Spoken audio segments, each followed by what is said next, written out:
Et bonjour tout le monde, on se retrouve après ce long trajet pour retourner en France, ici à Marseille.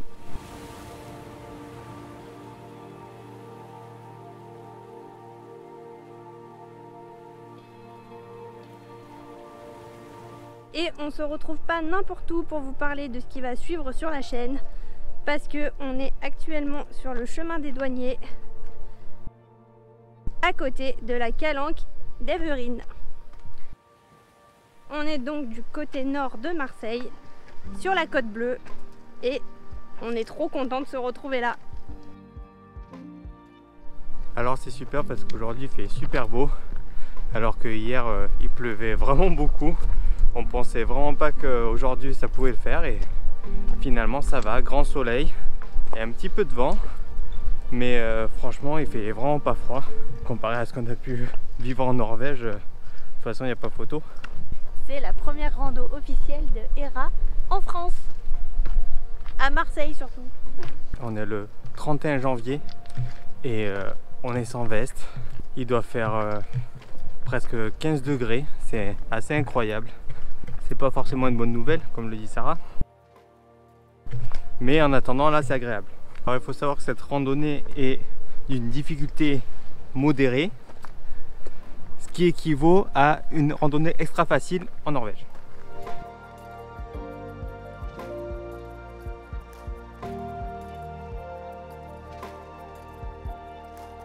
Ça fait du bien quand même ce soleil, ça nous avait manqué. Et c'est là qu'on se rend compte de la chance qu'on a quand même d'avoir grandi dans cette région.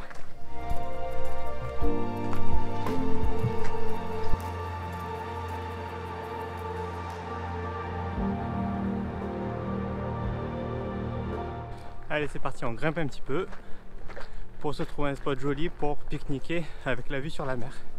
Là il y a moins de monde donc on a pu détacher Hera. Elle est super contente, elle balade tranquille. Mais ça va, pour l'instant elle reste proche de nous. C'est plutôt cool. Elle apprend bien. Je pense que d'ici 6 mois, on pourra randonner tranquillement avec elle sans l'attacher.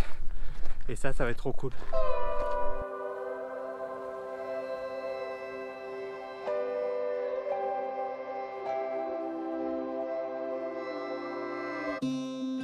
Live a little, flip the page, give it some more, getting out of my way. I was hiding, bulletproof. Ça y est, on a enfin pu se poser, on a trouvé un endroit à peu près au calme et un peu abrité du vent. On espère que vous nous entendrez bien. Du coup, on va en profiter pour vous parler un petit peu de la suite. Donc ça fait quand même plusieurs semaines qu'on est rentré et franchement on est quand même content. C'est vrai qu'en faisant les montages vidéo et en revoyant toutes les images, on se sent un petit peu nostalgique parce que vraiment c'était une aventure de fou. Mais quand même on est content de retrouver un peu de confort. Ouais. Alors c'est pas parce qu'on est rentré en France qu'on va arrêter de voyager et qu'on va arrêter de vous faire des vidéos. Donc pour l'instant on garde Bobby.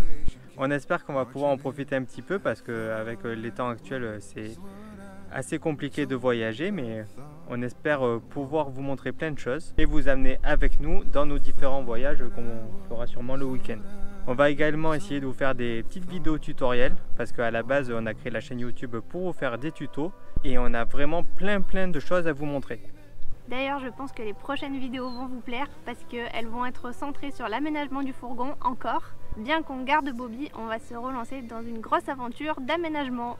Il y a quelques jours, il y a quelqu'un qui nous a contacté sur Instagram pour nous demander si c'était possible qu'on vienne l'aider pour réaliser son van. Donc Stéphanie a commencé à aménager son van Jack l'été dernier et elle s'est lancée là-dedans toute seule, donc franchement je suis vraiment admirative parce que c'est quelque chose que moi perso j'aurais pas fait. Chacun de notre côté on est bricoleur, mais après avoir aménagé un van, on peut vous dire que c'est compliqué de le faire seul quand même. Surtout qu'il y a plein de choses où on est obligé d'être deux pour tenir les structures, pour visser. Quand on est tout seul, c'est vraiment compliqué. Le fait d'aménager quelque chose en soi, c'est pas très compliqué quand on a un petit peu des bases. Mais le problème dans un fourgon, c'est que rien n'est droit. Et c'est là où ça se complique, donc c'est pour ça que d'être plusieurs, c'est bien. Et puis en plus, ça permet de croiser un peu les idées pour s'adapter justement à ce fourgon qui n'est pas droit du tout. Et du coup, on n'est vraiment pas trop de trois pour réfléchir et pour aménager le véhicule. Donc Stéphanie habite Marseille, elle est pas très loin de chez nous, donc ça c'est plutôt cool. Elle peut aménager son van dans l'entreprise de son père, donc ça c'est bien aussi parce que avoir un lieu où on peut sortir tous ses outils, tout son matériel, ça c'est vraiment bien. Et avoir l'électricité aussi pour faire fonctionner les machines. Bah, demain on va aller la rejoindre et on va commencer cette nouvelle aventure. Et on est trop content parce que nous on adore ça, aménager un fourgon c'est une grande expérience et on l'a fait une fois et ça nous manque un petit peu en fait.